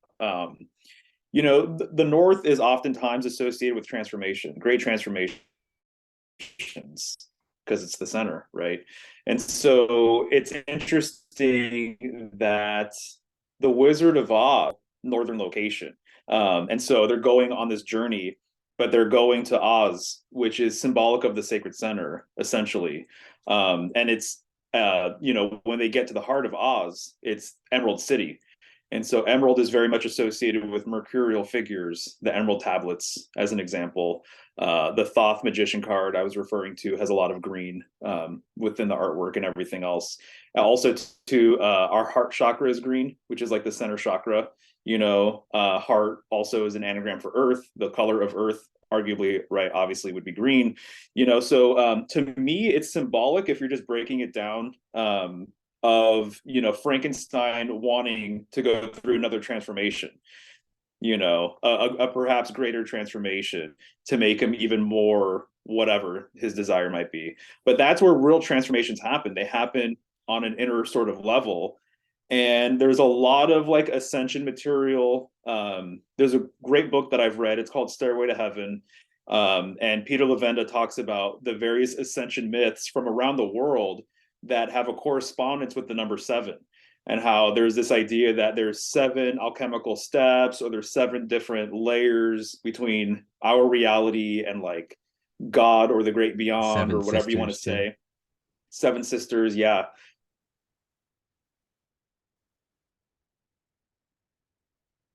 Uh, Breaking up. there's a lot of things having to do with the number 7 and this transformation, which has 7 stars. Yeah, should I start over? So yeah, okay. And so number 7 really is this powerful number of transformation, transmutation, things like that. I've heard people say that 7 is like the number of this construct, which is why there's 7 days of the week, 7 colors of the rainbow, 7 basic vowels and things like that. And so to me, this is really fascinating. And so symbolic, going northward is symbolic of going towards the center, but it's also symbolic of going towards your center. So that is the direct correspondence, is the center of the world. But I also think that this is also, in the polar tradition, they considered it the center of the cosmos, or the center of the universe. And so that's one thing that kind of blows my mind, is that when we're talking about the North Pole, and I'm using air quotes there, if people are just listening to this, but if you're going to the North Pole, we are just told that this is the center of Earth, but it may very well be the center of the universe itself. That it's the same cosmic axis, it's the same pole or pillar or what have you. And you can kind of imagine it like a nested toroidal sort of system, where if there's nested toroids, that center point, the hyperbola, the opening is the same opening for all of them, essentially. So that's kind of what I take away from what you were kind of bringing up with Frankenstein and everything else. This journey northward, being kind of like aspirational, wanting to go through another transformation or what have you. Does that make sense, kind of in context, It since you does, actually read yeah, it? yeah. And I want to bring up another cultural reference to kind of like as a companion to it. And now you know, it's kind of funny. I've been a big fan of the Assassin's Creed video game franchise, and it's funny because Chance on Interverse has spoken about kind of like the pop Gnosticism and how that definitely shows up in those video games, and it's pretty cool. But it's interesting. So there's a recent title called Assassin's Creed Valhalla, and you Mm, play as a Norse warrior, and towards the end, you're with your brother, whose name is anyways, you're with your brother going north, like the furthest north on the map in Norway, because you can go from Norway, England, Ireland, France, all these different places. But the story comes to a peak at the northern tip of Norway on this map that you're playing on, and basically go into this cave, ancient alien kind of cave. Like it's constructed by ancient race, Anunnaki, maybe, something like that, the ancient ones. And down in this cave, there is Yggdrasil, the world tree, but it's not the actual world tree, or it's a construct of the world tree. It's basically this tree that is the branches that come down are like the Matrix connections. When Neo unplugs himself, he's unplugging from this tendril or this like Mm, branch. And so this tree was created to simulate the afterlife, the Odin's Hall, where the warriors would go and fight for forevermore. And so, someone accidentally gets hooked up into this simulation tree. I don't know, it's like very pop gnostic, but that's in the deep north, hidden away from everything, and you have to like go through this blizzard to find it. And it's pretty cool that the story takes a head there. And I've got another question related to the Trinity. But do you have any comments before we move on to that? Maybe a sort of a different topic, but yeah, sure. No, I wanted to say that it reminds me of Avatar. I don't know if you saw the yeah, first or second exactly. Avatar, Yeah. but they have a world tree, and they actually literally plug into it, in their hair or the back of their head or something along those lines. So it kind of reminds me of that. But yeah, this is classic, man. There's so many stories where people journey north, because it is symbolic of the sacred center sort of concept and idea, and it's the place of ultimate transformation, because it's where you can access the different realms and everything else. And upon death, there's a number of groups that say that your soul goes north and then you kind of exit this place. So it would make sense that there's a lot of stories that kind of follow this sort of setup or makeup. And actually, I was just going to say, a lot of people are also very much interested in Antarctica for a lot of good reasons. I think the poles just in general are fascinating, and I think they reveal a lot about the nature of this whole entire reality. But I do think it's very interesting that in a lot of conspiratorial shows and things like that, the focus tends to be with Antarctica and not the Arctic. And it just makes me wonder if this is kind of intentional, maybe perhaps, that they, if you believe in such things, would want us to focus on the South over the North. To me, that's very, very interesting, and I'll get into it at some point in a video or whatever, but I have reason to believe that polar symbolism has been suppressed as well. And so I think that it reveals too many secrets. I think that it's a key to occultism. I've never said it that just like plainly in a public forum, but I think that when you're really getting into magic and the occult and black magic as well, that polar symbolism is like a keystone and unlocks a lot of information. So I think a lot of people, when they're studying symbolism, especially along various magical traditions, I think they would learn a lot from studying what's going on with the North and with the polar tradition and everything else. So when I kind of fused some of these subjects together, I just feel like I leveled up like in a big way with my symbolic awareness personally. and I can attest to that leveling up. Nice. Yeah, Yeah, She because has to say that. well, yeah. come on now. I'm teasing. Sounds pretty genuine. But yeah, no, I mean, I seriously have watched, I mean, yeah, I've watched him grow so much over the years, and we could say that about each other, I know. But with this Northern symbolism stuff, it's been quite beautiful to watch him just grow with it and start to talk about it more openly and feeling more comfortable about all the things he's learned about it. And yeah, it's a really cool thing. And I think that it is the key to so many things in life. And I think that's one of the reasons why it's suppressed. Yeah, right on. I mean, that it's really fun, and I'm happy that we can weave so many things into this topic. And I don't want to keep you guys here too long. I do have a couple questions that I hope so. I've mentioned the Trinity. Now, Michelle, if we're thinking about the Trinity from Mario's perspective, it could be the moon and the sun, and then the North Pole. For the moon and the sun, I know we talked about the sunflower, the moon. I mean, what other types of Trinity correspondence, alignments, or maybe symbolic representations come up for you in the plant kingdom, or any other area of life that you want to comment on for the Trinity? Well, yeah, that's a good one because I mean, there's a lot of them. There's a lot, and well, one of the things that does come to mind, it's not herbal related, I guess, but it's like the cardinal mutable fixed signs of the zodiac. And then that kind of translates over to all sorts of things, because then those three energies of each sign really kind of they just speak very loudly about not only the sign, but then the things that are all associated with the sign, even like plants that are associated with a sign if it's fixed.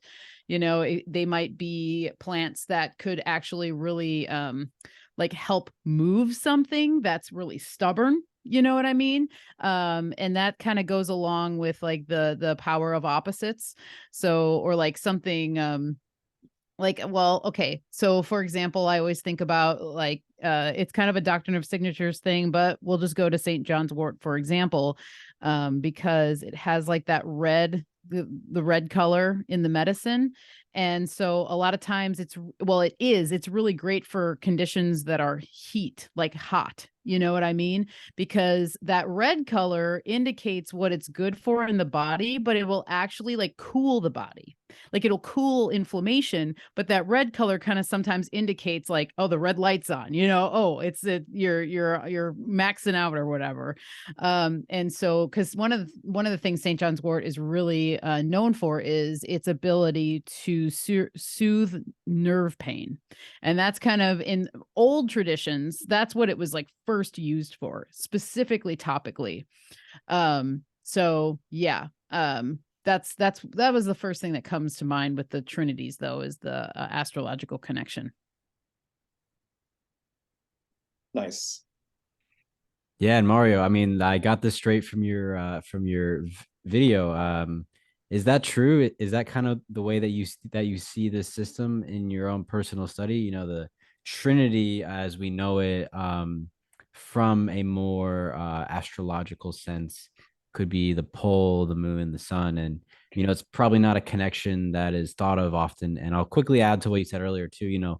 The South Pole usually gets all the conspiracies, which I love to dive into, but the North Pole isn't really Same. known for much other than Santa Claus, and that's also a fun beat. But there's That's there's right. something else going on up there. So tell us about the Trinity correlation.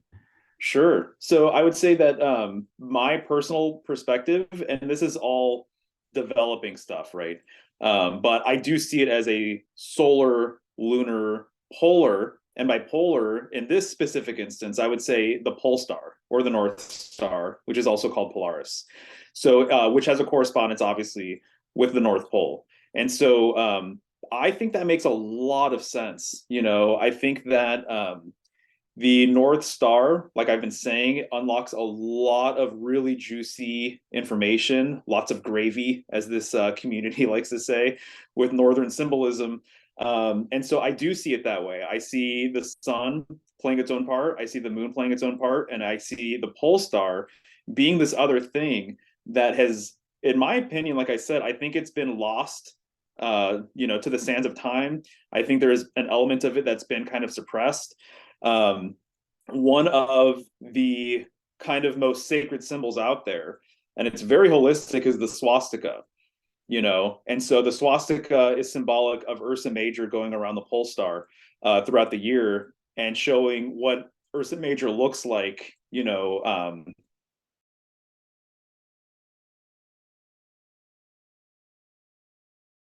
once a season if there's 4 seasons. And so you're seeing each arm. And so, in my opinion, this symbol was intentionally suppressed. I think that it was associated with certain groups so that people maybe wouldn't understand the true value of what this symbol actually holds. And so now, it's kind of outlawed. And so if you wear a swastika on a t-shirt, people are going to assume a certain kind of thing. And so there's a whole history with Northern symbolism and the Northern mysteries and how it kind of relates to World War I, World War II, things like that. And so I think polar symbolism actually plays its own part with this history, and it would be worth kind of unpacking and getting into at some point. But going back to my mercurial stuff having to do with the pole, it's the thrice great Hermes Trismegistus. So Hermes is very much associated with the number 3 in so many different ways that people can look into. Hermetic mercurial figures are very androgynous.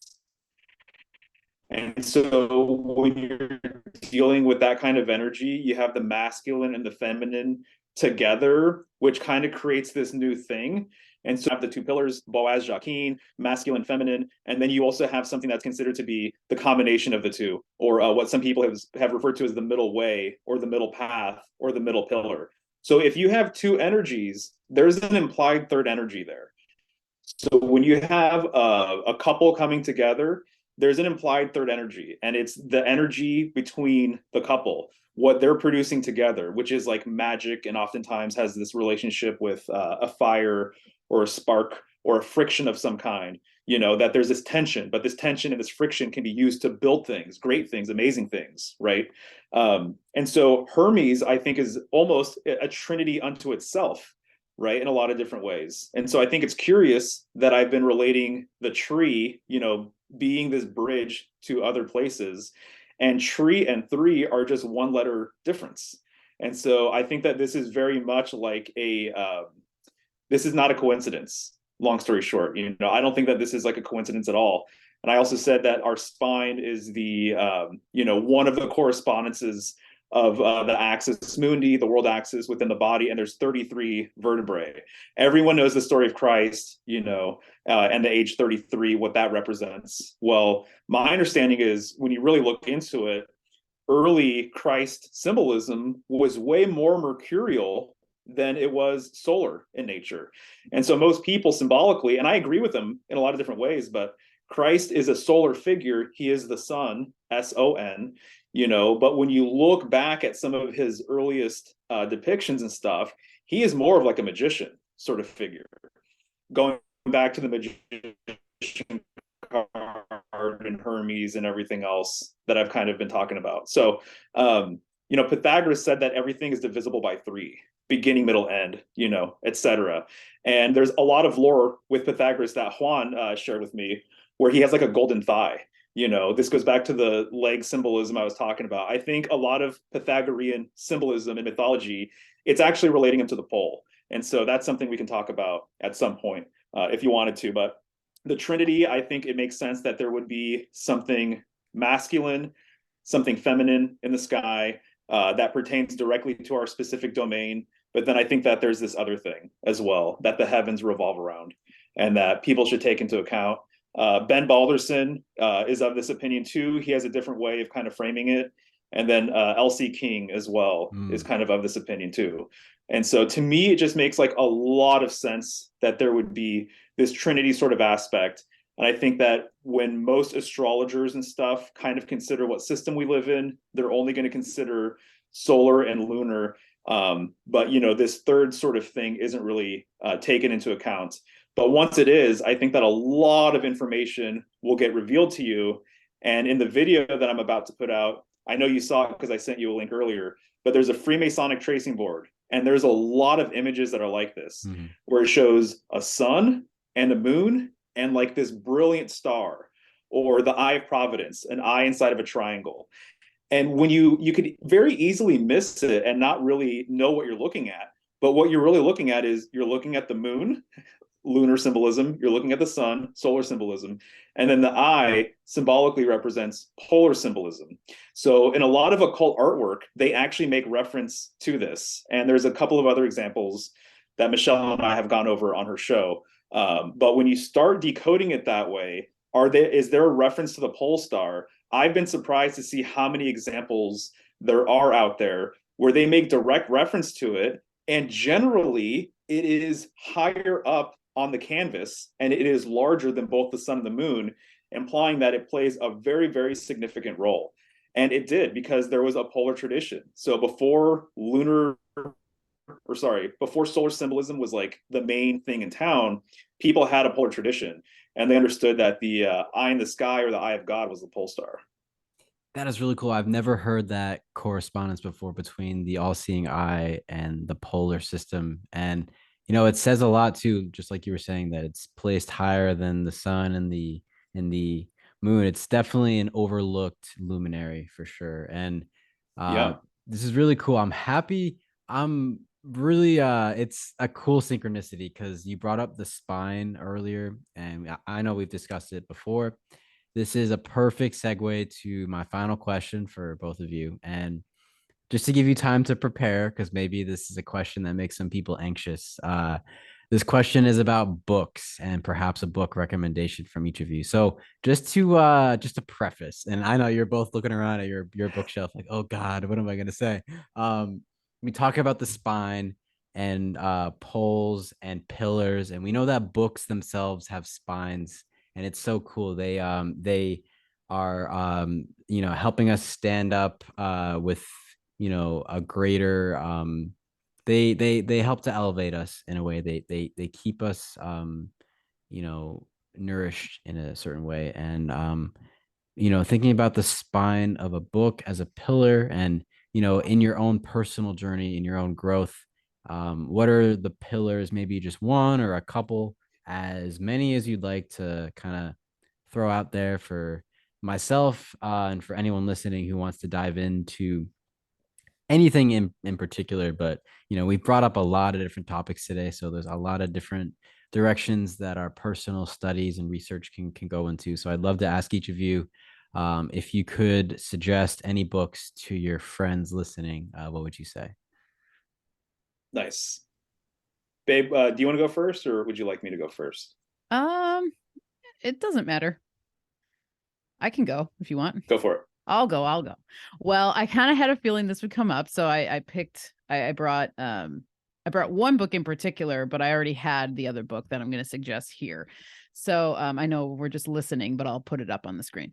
So this is The Master Book of Herbalism by Paul uh, Birrell. I think that's how you say his last name. This is a wonderful, wonderful reference book, and I love the title. I love the cover of it. It's gorgeous. But I mean, he goes through uses for herbs, folklore of herbs. He has a lot of different lists and charts and stuff in terms of just what are the correspondences to the planets, to the energies. How can you use these spiritually, physically, on emotional levels? One of the cool things too that I was reading through yesterday is he has a list of like old folk names of plants, and then he has like the common name. And some of the names are just hilarious, and I can picture people in the old day, calling mullein. One of them was like blanket wart or something, because mullein is very soft. And it was just really funny to kind of hear some of these old names. So that is definitely the first one that I'll suggest. And then the second one is, I've talked about this book before. This is The Book of Herbal Wisdom by Matthew Wood. Matthew Wood is one of my pillar teachers. He's brilliant. He reminds me a lot of Kyle of Tippecanoe, where the amount of information he can retain, and it like spans all of these sections, whether it be the body system, how an herb will work with the body system, the emotional side, the physical side. Matthew Wood is really great with the doctrine of signatures. So anyone who wants to get deeper into that theory, which is one of my favorite theories of all time, and I think it's very accurate, Matthew Wood's a really great place to start, because he really has some lovely ways of explaining it. And he worked in a chiropractic office as a practitioner for a long time, where people would come and work with him with herbs, and he has some crazy stories. Like he is so open, and I think so knowledgeable, and one of those types of people, even like his essence is very calm. And so I think he's just one of those people where just interesting people come to him because he's ready for it and he's able to handle it. Just like the saying, God never gives you something you can't handle. And so he's worked with people who've experienced like satanic ritual abuse, alien abductees. I mean, just people, and he talks about it in that book. He'll talk about the stories, and you don't hear many of the mainstream herbalists talk that way. And so that's one of the reasons why I like him too, because he's a little bit more exploratory when it comes to that kind of stuff. Right on, right on. Thank you so much for those recommendations. I'm definitely going to go back and check those out for sure. It sounds really cool. What do you think, Mario? Yeah, so I've got a couple of books here, and I'll start kind of with a more broad reference book, but it continues to blow me away because of how valuable it is. And it's so common, but it's called the Dictionary of Symbols. Oftentimes it's the Penguin Dictionary of Symbols. And it first was published in the 60s. And, you know, my background is with graphic design. And so at a certain point along my design career, I got really interested in symbolism.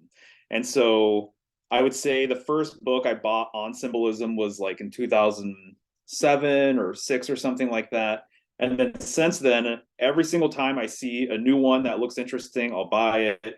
I'll go online and I'll buy rare ones and things like that. So now I have like a really decent collection of like symbolic reference books. So if I want to look up the symbolism of the tree, you know, I have all these different books, and each one will contain something new or interesting that, you know, the other ones did not. But the Dictionary of Symbols is like the best bang for your buck, because the entries are really, I would say, just thorough, but in kind of a concise sort of way. So you get a lot in like a short entry. But one of the things that I find to be very valuable about it is the fact that it references the world axis, or the axis mundi. And so I feel like this line of information has come to me a little bit more easily, and it's been a little bit more easy to digest because of my symbolic background. And so I have multiple books on symbolism where you look up the meaning of the tower and it's going to say, oh, it's the world pillar, obviously, you know, or what's the tree all about? Well, it's the cosmic axis, it's the world pillar, it's the axis mundi. And so because I've been diving in these reference books for such a long time, to me, I understand why other people would need to be caught up to speed or be educated about it. But if you're taking things through a symbolic lens, the concepts that I'm referring to are like nuts and bolts sort of principles. But I've noticed that a lot of newer symbolic reference books do not make a reference to it. And so this isn't even that old, it's from the 60s, but yet the authors who put it together, you know, knew enough about symbolism to say like, yeah, no, when you're dealing with, you know, whatever symbol, you're dealing with the rotation of the heavens, you're dealing with this axis mundi sort of concept and everything. So I find the symbolic reference books that I do have around that make direct reference to that and Northern symbolism to be very, very powerful. So that is one book. And then just kind of honing in on where I'm at now, it's the most recent book that I've gotten a lot out of. And I've quoted it in a few presentations and stuff, but it's called At the Center of the World. And the subtitle is Polar Symbolism Discovered in Celtic and John Michel. And he gets really into polar symbolism in a very interesting way, mostly from the perspective that there were a lot of European tribes, peoples that would always have a cultural sacred center. This was their world pillar. So oftentimes they would have a tree or a mound or something sacred at this center, and that it was a really big deal to kind of understand the center of your region or the center of your homeland. So if you lived on an island, as an example, you knew exactly where the center of that island was. This is where people would congregate. He talks about the ancient ringland structure. So this idea that there would be this central point, and then there would be rings around it, and different rings would have different things going on, farms or homes or whatever. You know, certain rings were kind of like for the elites and things like that. But he gets into a lot of really fascinating stuff having to do with the kind of research that I'm interested in right now. And so if people like this kind of information, you would definitely get a lot out of that book. Right on, man. Yeah. Can you please repeat the second title? You cut out a little bit, but it sounds fascinating. And by the way, before you do that, the Ringlands, I mean, it sounds like a certain underwater city that Plato writes about, but I'm just going to leave that there. That's right. That's right. Exactly. It's called At the Center of the World, Polar Symbolism Discovered in Celtic, Norse, and Other Ritualized Landscapes by John Michel. And you're right. And that's something I want to talk about too. There's so many different ideas about Atlantis. My understanding is during the polar tradition, people looked up in the sky, they acknowledged Polaris, the pole star, they acknowledged the heavens revolving around it. And so they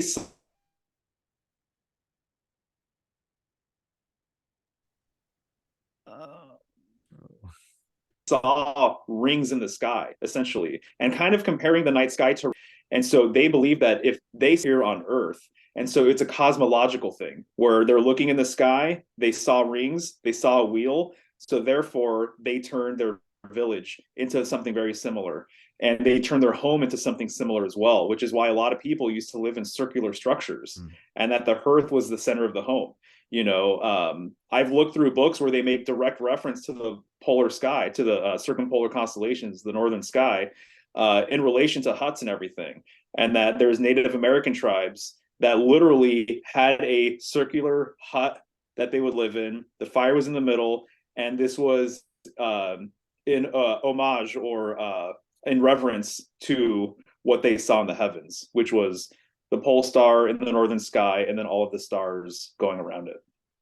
Right on, right on. Well, I appreciate the suggestions. My library is something, it's kind of like you know, the spiritual shadow work. It's never ending. I'm never gonna have a complete library. I'm gonna continue adding and taking away from it, giving away and things like that. So I appreciate that very much. And as we close out, you know, I do want you guys to let everyone know what's available, what's coming up, what's happening. So, Michelle, I know your offerings are typically a bit spontaneous, right? Like certain things will be in season, certain things will be available. So, do you want to kind of let people know what's available? I'm also personally curious because I haven't been able to ask you this.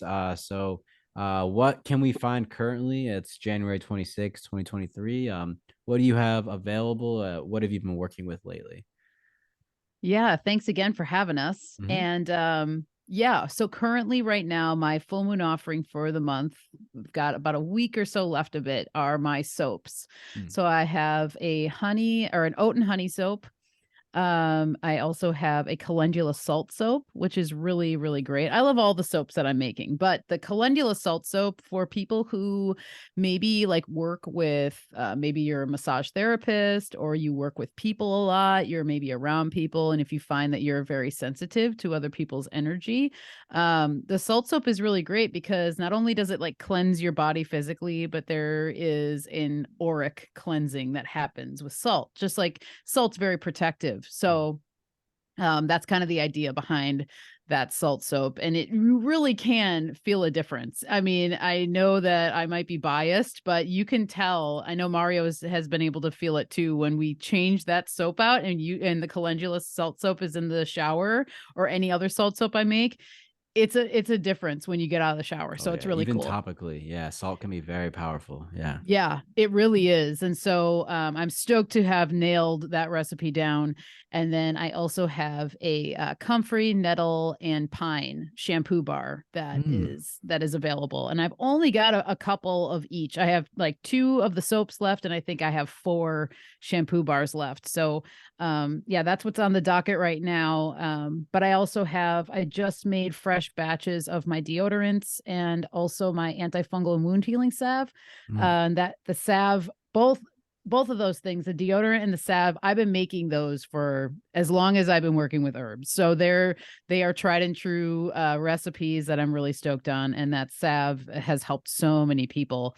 But yeah, if anybody wants to know what I have, you can actually just go to the Healing Home or Michelle's Healing Home on YouTube too, and you can check out any of my episodes. At the end of each episode, I go through what I currently have. So if somebody wants to see like a full menu, but you can also go to my website, michelleshealinghome.com. And on the front page, I have my current offerings, and then you can go to the newsletter tab and you can click around. And in the newsletter is where I also share everything that I have. Right on, right on. Well, I really appreciate that. I do personally want to check out, especially the deodorant because I'm very sensitive. Usually get itchy. I've been avoiding aluminum deodorant for the last like 8 or 9 years, but still, some of the generic brands like Tom's, they still give me a bit of irritation. So I definitely got to try something more holistic, and even better to try products that your friends have made. So I appreciate you offering that. And Mario, I feel like Symbolic Studies has been ready for something new. It's been a while since I've seen a new video. Is that true? Like, have you been kind of taking a little bit of a break, and what can we expect coming up soon? That's right. Yeah. I found out a few months ago that I really needed to mix things up. And also, too, I have clients that I work for, that I do design work for, and I get commissioned to do artwork and whatever. And so there was a few reasons on why I kind of took a break. But I think one of the main reasons why is that I really wanted to talk about this polar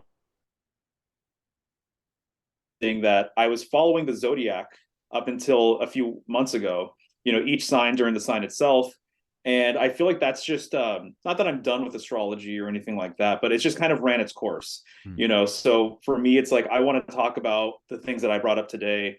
In particular, one of the things I always wanted to talk about was like bear symbolism, because the Big Dipper and Little Dipper, it's Ursa Major, Ursa Minor, it's bear stuff. And so I never found like a place within my astrological calendar to talk about some of these things, the world tree, and things like that. So I decided to lay low and introduce a new series, which I'm really excited to launch here. I'm calling it True North. And it's basically just going to be the tag for all of my Northern symbolism stuff. And so if I, found out about this information years ago and I found out that there was a YouTube channel or anything, a podcast or whatever, where they were diving into this stuff, I would have been all over it. And so it's just time for me to kind of start that up and everything. So I'm not sure when the show is going to be released, but within the next couple of days, I'll be uploading my first episode. I think it's a really good one. I've addressed this symbolic sort of framework on my channel before, but it's always been for presentations that aren't really about it. It's about, like I did a presentation about the North Star in Aquarius as an example. But it's time for me just to kind of talk about this stuff like very directly. And there's so many threads that I want to pull at that. It just made sense for me just to kind of relaunch. So definitely check that out. It's on my YouTube channel. It'll be on my YouTube channel, which is Symbolic Studies. And if anyone is interested in following me elsewhere or, tracking me and just what I'm doing, you can go to symbolicstudies.com and I have all my information there.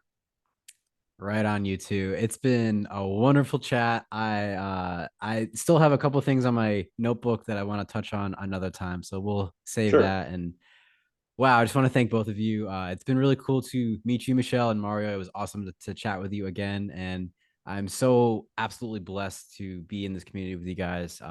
As I opened, Weaving Spiders welcome. If you guys are listening, I appreciate all of you.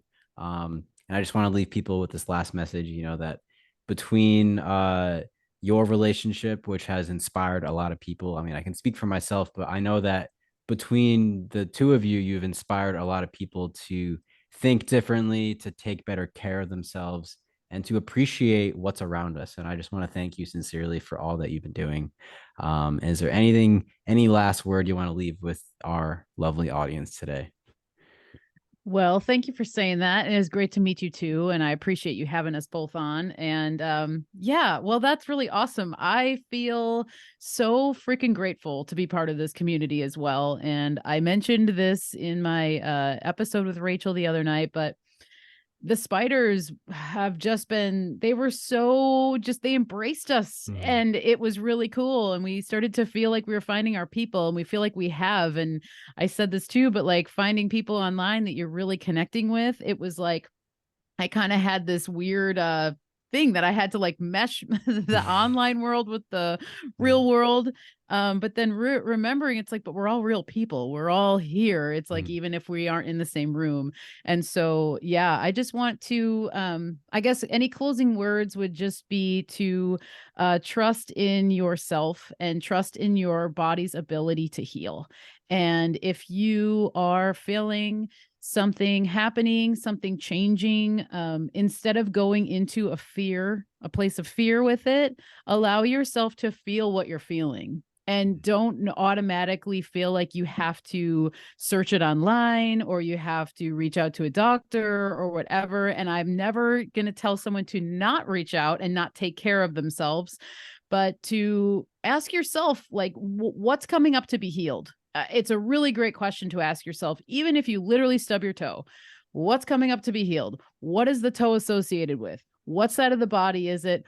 What were you doing while you did it? What were the thoughts that you were having while it happened? And what are the thoughts you're having after the fact? And it's something that I've had to train myself in because I think just people of this society that we're brought up in, a lot of times you get scared when you feel something is off, and it's okay to like be questioning it, but to just don't allow yourself to get caught in the slippery slope of feeling like, oh my God, I'm gonna die, or oh, it's the worst thing in the world. Oh my God, whatever. Just have faith. Have faith in yourself and the ability of your body to heal, and that yeah, we aren't given things that we can't handle. So that'll be my closing my closing thoughts on that. Love it. Beautiful. Closing thoughts, I just co-sign everything that you guys just said.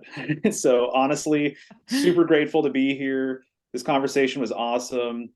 Jake, I really like you as a person, and maybe one of these days we can cross paths in real life. This whole community really, it's been awesome just to be exposed to all these fine folks and stuff. And so just much love and respect, man, and everyone out there listening. Wow. Much love to you guys. I'm looking forward to chatting soon. And I hope everyone listening is having a wonderful day, a wonderful evening, wonderful afternoon. And I'll see you soon.